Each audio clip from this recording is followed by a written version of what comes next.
Setelah pertarungan tadi, semua orang lebih berhati-hati dan tidak berani lengah. Setelah berjalan jauh di hutan, Feng Jingyu melihat semua orang sangat tegang, jadi dia meminta semua orang untuk beristirahat terlebih dahulu.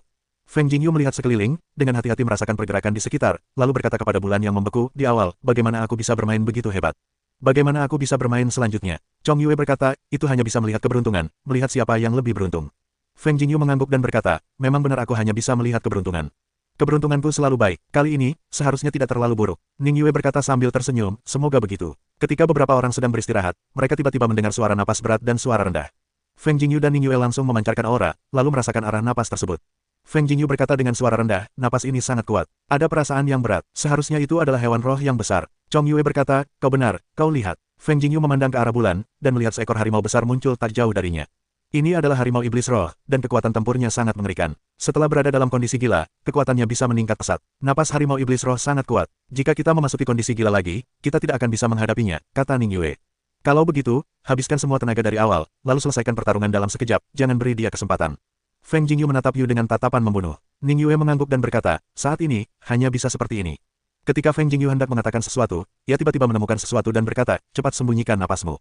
Ada pertunjukan bagus untuk ditonton. Bulan tertegun sejenak, tetapi menurut kata-kata Feng Jingyu, ia segera menarik napas, lalu bersembunyi dan mengamati arah kedatangan harimau iblis roh. Dua harimau bertarung. Chong Yue mengerti apa yang dikatakan Feng Jingyu tentang menonton pertunjukan yang bagus. Ternyata dua harimau iblis bertemu. Jika kedua harimau itu bertemu dan raja tidak melihatnya, pasti akan terjadi pertarungan besar. Siapapun yang menang, pemenang utamanya adalah kita, dan berdasarkan ini, kedua roh dan harimau iblis kemungkinan besar akan kalah. Angin mengejutkan Yu dan mulutnya menganga. Ning Yue berkata, sebentar lagi, aku akan melihat waktu yang tepat untuk berjabat tangan, untuk melihat siapa yang beruntung, dapat menemukan inti roh pada harimau iblis roh. Feng Jingyu berkata dengan percaya diri, itu pasti keberuntunganku. Sejak berlatih, keberuntunganku tidak buruk. Belum tentu, kata Ning Yue sambil tersenyum. Feng Jingyu hanya tersenyum dan tidak melanjutkan perkataannya. Ia menatap kedua harimau ajaib itu. Ketika mereka bertemu, mereka mulai mengaum dan bertarung. Kedua harimau ajaib itu sangat ganas. Mereka saling menggigit dan bertarung dengan sengit. Untungnya, kedua harimau ajaib ini tidak mengincar kita. Kalau tidak, dengan kekuatan rakyat kita, bahkan jika kita bergandengan tangan, kita tidak akan menjadi lawan dari kedua roh dan iblis ini. Feng Jingyu menyaksikan pertempuran itu, raut wajahnya berubah. Ning Yue mengangguk dan berkata, mereka semua dalam keadaan gila sekarang. Mereka sepenuhnya mengabaikan hidup dan mati, dan siap bertarung. Setelah keadaan gila itu berakhir, yaitu, ketika napas harimau iblis roh itu melemah, kita akan memanfaatkan penyakitnya untuk membunuhnya. Kau jahat sekali. Feng Jingyu tersenyum jahat. Yue memutar matanya dan terlalu malas untuk menjawab. Raungan, harimau iblis roh itu meraung, dan tubuh kedua harimau iblis roh itu semuanya terluka dan berdarah. Namun, salah satu dari mereka sedikit lebih unggul, dan menekan yang lain di bawah tubuhnya. Cakar tajamnya terus-menerus menggores beberapa noda darah yang mengerikan pada yang lain. Petik 2. Raungan, hutan gunung Huxiao, beberapa orang Feng Jingyu menahan napas untuk menyaksikan pertempuran ini. Selain Feng dan Yue, yang lainnya berkeringat dingin. Sejak mereka masuk, dampaknya begitu kuat sehingga hati kecil itu tak tertahankan. Pada hari-hari biasa, mereka semua berlatih di klan leluhur. Dari mana pengalaman seperti itu? Berbicara, ia juga bunga di rumah kaca. Mudah hancur saat menghadapi badai yang kuat. Gerakan mereka lemah, dan kegilaan ini seharusnya sudah berakhir, kata Ning Yue. Feng Jingyu mengangguk dan berkata, tunggu sebentar. Saat berbicara, Feng Jingyu telah melepaskan auranya, dan kekuatan guntur sudah menyambar. Ia siap bergerak kapan saja. Sekitar 1 menit kemudian, Feng Jingyu melihat bahwa amukan kedua harimau iblis telah berlalu, dan yang satunya jatuh ke tanah dengan darah mengalir deras. Pada saat yang sama, guntur berhenti. Pada saat yang sama, Ning Yue membunuh belati dan menembak kepala harimau iblis roh yang berdiri. Harimau iblis roh meraung ke langit, tetapi ia kelelahan saat itu. Pada dasarnya mustahil untuk menghindari serangan guntur. Boom, guntur jatuh dan menimpa harimau itu. Harimau itu ingin bertahan, tetapi pertahanan itu sama sekali tidak bisa disebut guntur. Puff, tubuh harimau iblis roh terbelah oleh guntur langit, dan seluruh tubuhnya meneteskan darah. Lalu belati itu melesat masuk, dan tak sengaja kepala harimau itu tertusuk. Harimau iblis roh itu melolong terakhir kali dan jatuh ke tanah. Feng Jingyu dan Ning Yue bergegas melewatinya, lalu salah satu dari mereka berlari ke arah harimau iblis roh, memenggal kepala mereka, dan mencari inti roh. Keduanya memiliki inti roh di kepala mereka. Feng Jingyu dan Ning Yue sangat gembira. Kemudian mereka menyimpan inti roh dan segera mundur. Ayo pergi, kata Feng Jingyu kepada yang lain. Yang lain segera mengikuti Feng Jingyu dan segera meninggalkan tempat itu. Saatnya tiba, Feng Jingyu mengejutkan Yu sambil tersenyum. Ning Yue berkata, tidak apa-apa, tapi bahaya di dalam masih terlalu besar untuk lengah. Di tengah-tengah gumpalan cahaya bulan dan Feng Jingyu, beberapa orang yang hendak beristirahat sejenak mendengar suara pertempuran tak jauh dari sana. Ah, teriakan itu datang dari jauh, sangat menyedihkan. Feng Jingyu mengejutkan Yu dan berkata, ada yang tidak beres dengan kakak senior Ye Kei. Ayo kita pergi dan lihat. Sekelompok orang segera bergegas ke arah gelombang pertempuran. Di kejauhan, mereka melihat seekor ular piton perak raksasa sedang menyerang Ye Kei dan yang lainnya. Ular piton perak itu bersayap dan bisa terbang rendah. Ini ular piton bersayap perak. Ning Yue terkejut. Ini sejenis binatang roh tingkat 5. Jika kau telah mencapai kesuksesan besar dalam kultivasi, ia akan sebanding dengan yang memiliki semangat dan seni bela diri yang kuat. Sekarang ular piton naga bersayap perak itu tidak kuat. Seharusnya hanya ular piton tingkat 2, tetapi sangat ganas. Angin mengerutkan kening. Kelompok Ye Kei awalnya terdiri dari 8 orang. Sekarang hanya tersisa 5 orang. 3 di antaranya telah ditelan oleh ular piton naga bersayap perak. Ular piton bersayap perak terlalu cepat dan bisa terbang rendah, yang tidak mudah untuk dihadapi. Ayo pergi, kita menyelinap masuk, kata Ning Yue. Feng Jingyu berkata sambil tersenyum, oke, inilah kelebihanku. Setelah itu, Feng Jingyu diam-diam menyelinap masuk, dan kemudian aura serta kekuatan guntur meletus. Menghadapi makhluk roh sekuat ular piton naga bersayap perak, Feng Jingyu sama sekali tidak memiliki dukungan. Ia langsung mengaktifkan energi spiritual petir dan mengerahkan seluruh kekuatannya. Feng Jingyu tidak terburu-buru, melainkan menunggu kesempatan besar. Ye Kai dan beberapa orang lainnya tidak mampu memberikan dukungan. Kecepatan dan kekuatan serangan ular piton naga bersayap perak sangat mengerikan. Ekor raksasa yang ditariknya di masa lalu bahkan dapat menyapu bersih. Ye Kai berusaha sekuat tenaga untuk melawan, tetapi meskipun ia berada di lantai 5 alam Lingtai, ia akan sangat menderita saat menghadapi ular piton naga bersayap perak. Ketika ular piton naga bersayap perak menyerang dengan ekornya, angin mengejutkan Yu dan matanya tenggelam, dan semua kekuatan meledak dalam sekejap. Keterampilan guntur 5 guntur ditampilkan. Guntur menderu di langit dan membelah ular piton naga bersayap perak dalam sekejap. Ular piton bersayap perak, merasakan ancaman besar dan meraung. Tubuhnya segera menghindar. Pada saat ini, belati membunuh ular piton naga bersayap perak. Bang, belati itu menusuk sisik ular piton bersayap perak, memicu percikan api, tetapi tanpa bekas luka. Bulan terkejut. Dia tidak pernah menyangka bahwa pertahanan ular piton naga bersayap perak begitu kuat sehingga bahkan senjata roh dan seni bela diri yang kuat tidak dapat mematahkan sisiknya. Melihat pemandangan ini, Feng Jingyu tidak ingin melepaskan kesempatan yang begitu baik. Dia mengorbankan 2 pedang pendek dan membunuh ular piton naga bersayap perak. Ular piton bersayap perak sangat percaya diri dengan pertahanan mereka sendiri. Terlepas dari 2 pedang pendek, mereka hanya mencoba yang terbaik untuk menahan serangan guntur. Puff, 2 pedang pendek menusuk ular piton naga bersayap perak, dan kedua sisiknya meledak. Ular piton naga bersayap perak terkejut. Apakah pertahanannya yang penuh percaya diri itu mudah hancur? Tidak ada gunanya membunuhmu. Angin mengejutkan Yu dan mengangkat pedangnya. Beberapa guntur jatuh, lalu 1 pedang terputus. Guntur di pedang itu sangat dahsyat, dan menebas ular piton naga bersayap perak. Ular piton naga bersayap perak juga marah dan meraung. Kemudian cahaya perak menyambar seluruh tubuhnya. Ketika ia membuka mulutnya, ia menyemburkan cahaya perak dan membunuh Feng Jingyu. Cahaya pedang itu bertabrakan dengan cahaya perak dan meledak dalam sekejap. Gelombang udara menyapunya. Feng Jingyu melancarkan Bati Jue, mengabaikan ancaman gelombang udara itu. Ia membunuhnya lagi. Kecepatan angin Jingyu sangat cepat, dan ia muncul di sisi ular piton naga bersayap perak, dan menusuk di tempat sisiknya yang baru saja patah. Kecepatan reaksi ular piton naga bersayap perak juga sangat cepat. Dalam sekejap, ia berbalik dan tubuhnya sedikit menyimpang. Pedang Feng Jingyu menyimpang dan tidak menusuk sisik yang patah. Ular piton naga bersayap perak berpikir bahwa itu akan baik-baik saja, tetapi tanpa diduga, pedang Feng Jingyu lebih kuat dari yang dibayangkannya. Begitu pedang itu jatuh, sisik ular piton naga bersayap perak itu patah, dan pedang panjang itu menusuk tubuh ular piton naga bersayap perak. Ular piton naga bersayap perak itu meraung kesakitan, dan ekornya yang besar segera ditarik keluar. Ekornya ditarik ke tubuh Feng Jingyu, dan angin Jingyu pun dibawa pergi. Saudara Jingyu, anginnya jernih dan tariannya mengejutkan. Ular piton bersayap perak tampaknya sedang menggila. Mereka terus-menerus menggeliat dan mengaum, menghancurkan semua tumbuhan di hutan. Pamanmu, ini sungguh menyakitkan. Feng Jingyu bangkit dari tanah dan mengumpat. Ular piton naga bersayap perak itu memang sangat kuat. Jika bukan karena Feng Jingyu yang menggunakan tubuh King Kong dan kekuatan dagingnya, tulang-tulangnya pasti sudah patah. Ular piton bersayap perak itu menggila, melihat Feng Jingyu berdiri, matanya merah, dan mengaum ke arah Feng Jingyu yang bergegas menghampiri. Mata Feng Jingyu meredup, dan aura membunuh pun muncul. 2 metode kuno itu berhasil. Kemudian, ia mengulurkan tangan kanannya, menekuk 5 jarinya, dan meraih ular piton naga bersayap perak itu. 5 guntur langit mengembun menjadi telapak tangan yang besar dan meraih ular piton naga bersayap perak itu. Ular piton naga bersayap perak itu tampak benar-benar menggila. Ia tidak peduli dengan serangan Feng Jingyu, melainkan langsung menyerbu Feng Jingyu dengan membabi buta. Keterampilan menangkap guntur 5 jari. Feng Jingyu terkejut dan berteriak. Boom! Cakar-cakar yang terkondensasi dari guntur langit menyambarnya, dan 5 guntur langit langsung menyusut dan menangkap ular piton naga bersayap perak itu. Ular piton bersayap perak terus berjuang melawan guntur, meraung dengan suara lantang. Seluruh tubuhnya mengeluarkan kekuatan. Angin mengagetkan Yu, lalu guntur bergemuruh. Ular piton bersayap perak melepaskan diri dari belenggu dan menyerbu dengan napas yang dahsyat. Awas angin, Bulan juga terkejut. Kali ini, ular piton bersayap perak menjadi lebih kuat dari sebelumnya, lebih liar, dan nekat membunuh Feng Jingyu. Tubuh Feng Jingyu terus mundur, lalu tubuh roh Lei terbuka, dan seluruh tubuhnya berubah menjadi perak. Ia pun melancarkan tinjunya dan membunuhnya. Tinju guntur Vajra Langit. Angin mengagetkan Yu, dan dalam sekejap, aura yang mendominasi keluar, dan kekuatan yang mendominasi itu langsung bertabrakan dengan ular piton bersayap perak. Ledakan. Saat tabrakan terjadi, cahaya perak meledak dan menjadi sangat menyilaukan, menelan Feng Jingyu dan ular piton bersayap perak. Semua orang ketakutan, menatap cahaya perak itu, dan akhirnya melihat Feng Jingyu terbang, menghantam pohon tua raksasa dengan keras. Saudara Jingyu, jantung Feng Qingwu berdebar kencang, ia harus bergegas. Jangan pergi ke sana, berbahaya. Ning Yue menarik Feng Qingwu, lalu bergegas pergi. Tepat saat ia bergegas, ia mendengar jeritan ular piton bersayap perak, dengan kaki laba-laba di kepalanya. Yue membeku sesaat, lalu ia menghela napas lega. Kaki laba-laba berwarna-warni itu sangat tajam dan beracun. Sekali tertusuk, mereka pasti akan mati. Tubuh ular piton bersayap perak terus berguling-guling dan melolong kesakitan, tetapi racun di kaki laba-laba itu menyebar dengan cepat, dan cahaya warna-warni muncul di kepala ular piton naga bersayap perak. Feng Jingyu terbatuk beberapa kali, lalu berdiri. Kali ini, ia benar-benar merasa tulangnya akan patah. Ia menggerakkan tubuhnya sebentar, dan tulang-tulang di sekujur tubuhnya berdenging. Aku benar-benar memilikimu. Saat ini, aku terpikir untuk memasukkan kaki laba-laba ke tubuh ular piton naga bersayap perak. Ning Yue melihat Feng Jingyu baik-baik saja, hatinya sedikit terkejut, tetapi ia juga tidak mengatakan apa-apa. Feng Jingyu berkata sambil tersenyum, tidak mungkin, orang ini terlalu kuat, jika kau tidak membutuhkan cara khusus dan ingin berhadapan langsung dengannya, aku pasti akan bermain-main dengan telur. Kakak Jingyu, kau baik-baik saja. Feng Qingwu berlari ke arah saudara Jingyu yang bertanya. Feng Jingyu berkata sambil tersenyum, bagaimana mungkin aku dalam masalah? Kau tahu, aku tidak begitu hebat. Aku takut setengah mati. Angin menari dengan jernih, air mata mengalir deras. Feng Jingyu mencubit hidungnya dan berkata, gadis bodoh, hidupku begitu besar, bagaimana mungkin aku mati? Lagi pula, aku sudah bilang akan melindungimu. Jika aku mati, siapa yang akan melindungimu? Batuk, Ningyue terbatuk 2 kali lalu berkata, piton naga bersayap perak sudah mati. Pergi dan lihat apakah ada inti spiritualnya. Feng Jingyu berjalan menuju piton naga bersayap perak, lalu mencabut kaki laba-laba itu dan memotong kepalanya.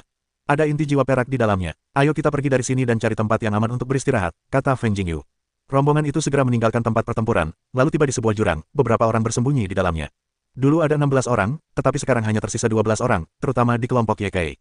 Ada 5 orang yang tersisa, dan mereka pada dasarnya terluka. Beberapa orang masih pucat pasi, karena kejadian barusan masih diliputi rasa takut, mereka benar-benar mengira mereka akan mati saat itu. Bersama Feng Jingyu, sekelompok orang juga diam-diam bahagia, ada Feng Jingyu dan Ningyue di tangan mereka. Kalau tidak, kondisi mereka tidak jauh lebih baik sekarang. Feng Jingyu memandangi orang-orang yang selamat, tetapi wajah mereka tampak muram. Ia tahu bahwa orang-orang ini belum pernah mengalami situasi hidup dan mati yang begitu nyata di hari-hari biasa. Sekarang ia tiba-tiba bertemu mereka, dan rasa takut tak terelakkan. Mari kita beradaptasi dengan baik. Ada bahaya kapanpun dan dimanapun, jadi kita harus selalu menjaga kondisi terbaik kita. Feng Jingyu mengingatkan. Ye-Kai dan yang lainnya mengangguk dan mulai menjalankan metode kuno untuk pemulihan. Aku akan bermain. Feng Jingyu berdiri dan berjalan keluar dari jurang. Ningyue juga mengikutinya dan berkata, keterampilan spiritualmu bukanlah keterampilan spiritual Dewa Leizong. Keterampilan spiritualmu sangat aneh. Feng Jingyu berkata sambil tersenyum, kakak perempuan Ningyue juga sangat misterius. Dia telah mencapai tingkat kelima alam lingtai di usianya, tetapi dia tidak mau memasuki puncak Senlei. Lagi pula, orang-orang di puncak Senlei tampaknya tidak peduli. Ningyue menatap Feng Jingyu, membuat Yu terkejut. Matanya bergerak sedikit, dan berkata, aku hanyalah murid inti biasa.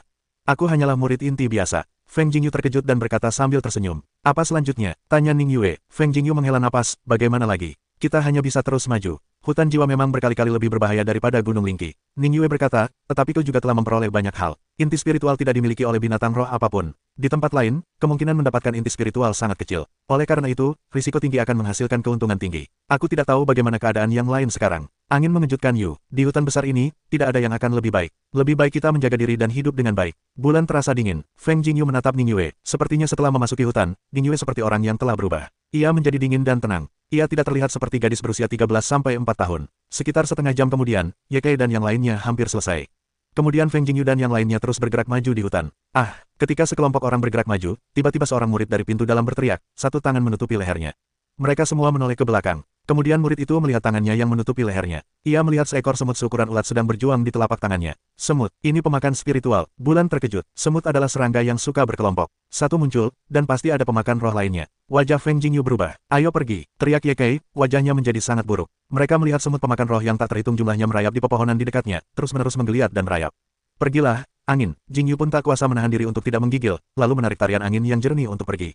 Menghadapi begitu banyak semut pemakan roh, mereka hanya bisa lari. Mereka sama sekali tidak ingin menghadapinya. Mustahil untuk menghadapi mereka, kecuali mereka mempraktikkan metode kuno atribut api dan langsung membakar hutan ini. Seolah tahu Feng Jingyu dan yang lainnya hendak melarikan diri, mereka segera menyerbu Feng Jingyu dan yang lainnya dengan kecepatan tinggi.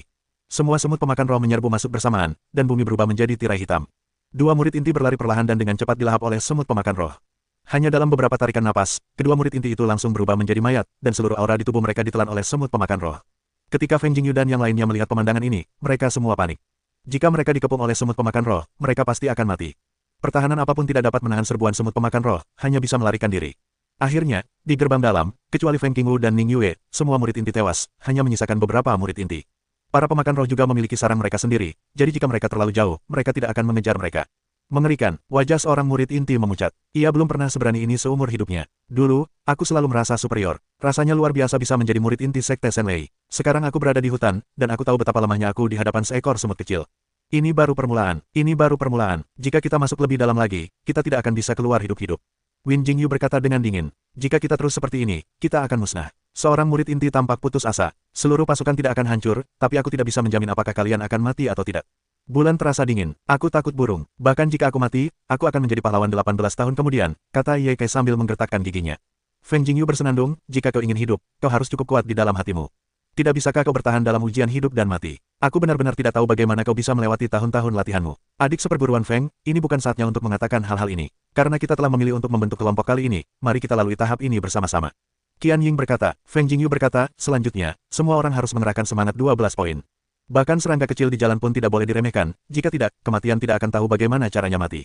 Baiklah, kami semua akan mendengarkanmu selanjutnya, kata Ye Kai. Feng Jingyu menatap Ning Yue. Meskipun Ning Yue baru berusia 13-4 tahun, dia banyak akal dan cermat dalam berpikir. Dia bisa menjadi penasihat. Ning Yue, bagaimana menurutmu? Tanya Feng Jingyu. Kita di sini sekarang, hanya ada dua jalan, menjadi lebih kuat di sini atau mati di sini. Tatapan mata bulan yang membekukan menyapu semua orang, dan ada aura yang kuat di mata mereka.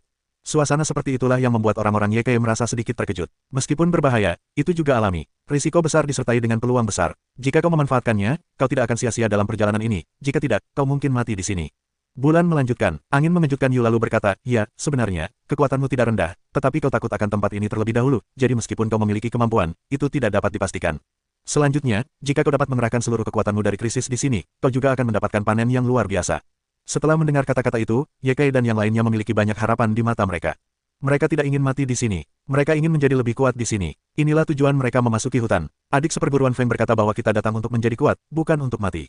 Selanjutnya, saya akan menjadi pengecut. Bahkan jika aku menghadapi hidup dan mati, aku tidak akan takut pada segalanya, mati dan hidup nanti, kata Ye Kai tegas.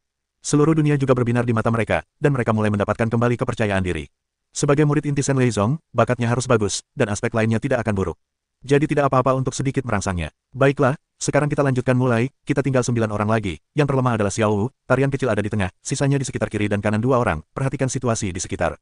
Kata angin. Kemudian, Win Sok Yu meminta semua orang dengan dedaunan dan tongkat untuk membentuk jubah untuk menutupi tubuh, kuncinya bisa digunakan sebagai penutup. Beberapa orang dengan hati-hati maju, kecepatan maju tidak cepat, pernapasan juga disesuaikan dengan frekuensi yang sama. Setelah beberapa saat, Win Sok Yu mencium bau darah dari kiri, dia berhenti dan berbisik, ada bau darah di kiri, dan perlahan-lahan condongkan tubuh untuk melihat situasinya. Semua orang menjaga kecepatan, dan jika kau melihatnya, itu pohon yang bergerak. Setelah berjalan sekitar 100 meter, angin berhenti, dan kemudian melihat beberapa mayat tak bernyawa, berjajar berpuluh-puluh meter jauhnya, berlumuran darah. Orang-orang lainnya yang melihat pemandangan seperti itu tercengang, tarian angin yang jernih hampir menyemburkan darah, pemandangan itu terlalu berdarah dan menjijikkan. Binatang apa yang telah kutemui ini? Sungguh menyedihkan mati. Itu kakak Wang Qi. Dia adalah kekuatan tingkat 6 di Lingtai. Dia meninggal dengan sangat mengenaskan. Pupil mata Ye Kai mengerut. Angin yang mengejutkan Yu melihat sekeliling, lalu melihat ke tanah di area ini, dan menemukan jejak kaki besar yang berantakan di tanah. Jelas, itu adalah binatang raksasa yang menyerang Wang Qi dan yang lainnya. Kita pergi dari sini. Angin yang mengejutkan Yu memiliki firasat buruk, berbisik kepada yang lain. Yang lain juga merasa harus segera pergi, dan tetap di sini merasa mati rasa.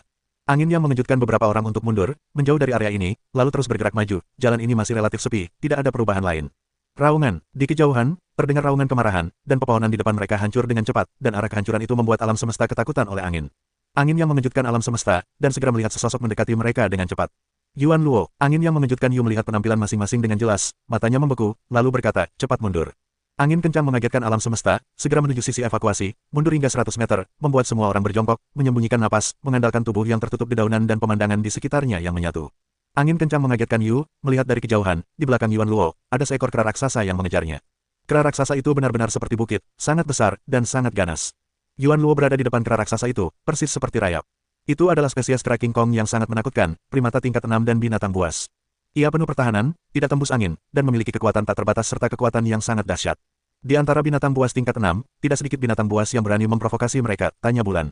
Raja Kera, angin kencang mengagetkan alam semesta. Tian Suzi memberitahunya bahwa ketika mempraktikkan rahasia guru, beberapa benda asing dapat digunakan, salah satunya adalah inti roh Wolverine. Kini muncul seekor kera raja, dan kekuatan serta pertahanan kera itu sangat menakutkan, mirip dengan rahasia sang guru. Apa bedanya Wolverine dan kera? Angin mengejutkan Yu dan bertanya tentang Bulan. Ning Yue Wenyan, yang agak ragu melihat angin mengguncang Yu, tahu bagaimana angin mengguncang Yu saat ini mengajukan pertanyaan ini. Namun, ia menjawab mereka memiliki karakteristik yang sama, pertahanan mereka kuat, rahasia, dan mengerikan. Satu-satunya perbedaan adalah Wolverine sedikit lebih kuat daripada kera, dan Wolverine adalah binatang tingkat 7. Angin mengejutkan Yu, mengangguk sedikit, dan berkata dalam hatinya, dengan cara ini, meskipun inti spiritual kera Wolverine sedikit lebih rendah daripada serigala Wolverine, itu seharusnya juga dapat membantuku berlatih Bati Jue. Mata, Win Jingyu menyala-nyala menatap kera Raja Kong, mata tidak dapat menahan jejak pembunuhan. Namun, pertahanan Wolverine begitu dahsyat sehingga Yuan Luo pun hanya bisa kabur saat bertemu monyet itu, dan ia tak mampu mengalahkannya. Kita harus menemukan cara untuk membuat kera itu marah. Feng Jingyu meraba dagunya dan berpikir, karena bulunya tak bisa dipatahkan, kita hanya bisa menggunakan racun. Angin mengejutkan Yu, lalu mengangguk pelan, lalu berkata pada Chong Yue, aku mau keluar sebentar, jangan bergerak di sini. Setelah berkata demikian, angin mengejutkan Yu, membuat Chong Yue dan yang lainnya kebingungan. Angin mengejutkan Yu, lalu menggelegar, membuat langkah merahnya mengagetkan, dan tubuhnya dengan cepat menghampiri Yuan Luo. Kakak Yuan Luo, bagaimana kalau kita bergandengan tangan? Aku akan membantumu membunuh Wolverine. Tapi jika ada inti jiwa, berikan padaku. Aku butuh inti jiwa ini, kata Feng Jingyu. Yuan Luo menatap angin, mengejutkan Yu, dan berkata, apa yang bisa kuberikan padamu? Kalau begitu, tidak mudah bagi saudari Yuan Luo untuk menyingkirkan serangan kera Wolverine. Angin mengejutkan Yu sambil tersenyum. Apakah kau punya cara untuk membunuh kera itu? Yuan Luo tidak mau percaya pada Tao. Feng Jingyu berkata, selama kita bekerja sama dengan baik, tidak ada masalah. Katamu, bagaimana caranya bekerja sama? Yuan Luo berkata. Feng Jingyu berkata, saudari Yuan Luo, kau sedang bertarung dengan kera adamantin. Aku akan melemparkan ini ke mulut monyet itu. Ini adalah inti jiwa tarantula berwarna-warni. Yuan Luo terkejut. Ini bukan inti jiwa, melainkan Neidan. Ini sangat beracun. Meskipun kera adamantin memiliki pertahanan yang kuat, ia tidak dapat mencegahnya. Angin mengejutkan Yu sambil tersenyum. Apakah itu Nathan? Yuan Luo semakin terkejut, lalu berkata, baiklah, aku akan melawannya. Kau bisa mencoba meracuninya, tetapi kau harus mempercepatnya. Aku tidak bisa bertahan lama. Bagus. Feng Jingyu setuju. Yuan Luo berhenti, lalu berbalik menghadap kera King Kong yang muncul di belakangnya, dan langsung menghadapinya. Feng Jingyu menunggu kesempatan dalam kegelapan. Ia harus mencari kesempatan terbaik, karena kesempatan seperti itu hanya bisa datang sekali. Ketika kera itu melihat Yuan Luo menembaknya, ia meraung kegirangan, lalu telapak tangannya yang besar mengipasi ke arah Yuan Luo. Yuan Luo segera menghindar, tamparan itu jatuh, sebuah pohon tua raksasa di sampingnya langsung tumbang. Yuan Luo menatap Feng Jingyu dan berkata dalam hati, bukankah orang ini sudah menemukan kesempatan? Mata Feng Jingyu tertuju pada kera itu. Ia mengamati detailnya. Akhirnya, ia menemukan ciri khas kera Wolverine. Setiap kali ia menyerang, dia berteriak seperti orang gila dan mulutnya membesar. Tepat ketika Yuan Luo sedang bertarung dengan Raja Kera Kong, Feng Jingyu tiba-tiba bergerak. Ia menggunakan Bati Jue secara ekstrim, lalu menerjang ke arah kera tersebut. Kera Wolverine menyadari adanya serangan mendadak, dan langsung meraung marah. Saat kera itu meraung, Feng Jingyu yang terkejut melemparkan pil tarantula warna-warni ke arahnya. Kera King Kong tidak menyangka Jingyu akan melemparkan benda seperti itu, dan langsung memasukkannya ke dalam mulut. Kera King Kong tertegun sejenak. Ia merasa ada yang tidak beres. Ia menutup tenggorokannya dan ingin memuntahkan racun tarantula warna-warni tersebut. Namun, racun dari racun tarantula tersebut mulai menyebar di tubuhnya. Kera King Kong marah dan menamparkan wajah Feng Jingyu. Tubuh Feng Jingyu dengan cepat mundur, dan sebuah telapak tangan besar tercetak di tanah. Racun tarantula warna-warni telah mulai menyebar di tubuhnya. Makhluk besar ini tidak akan mampu bertahan, kata Feng Jingyu dengan penuh keyakinan. Kera King Kong merasakan sakit yang tajam di sekujur tubuhnya. Tubuhnya tampak terkorosi. Tubuh besar itu jatuh ke tanah dan mulai berguling-guling, menghancurkan tumbuhan di sekitarnya tanpa ampun. Racun alkimia internal tarantula 7 warna itu sungguh kuat. Makhluk sebesar ini, kalau kau bilang kering, ia akan tumbang, seru Win Jingyu. Kera adamantin itu perlahan tak bergerak, tubuhnya benar-benar terkorosi, tak bernapas, kematian terasa semakin tidak adil. Win Jingyu berjalan ke sisi kera King Kong, lalu menghunus pedang pendek, langsung menusukkannya ke kepala kera itu. Saat pedang itu menembus, Feng Jingyu melihat kilatan cahaya, dan wajahnya tiba-tiba menunjukkan senyum gembira. Jika ada inti spiritual, endosulfan tarantula warna-warni itu sungguh tak berguna.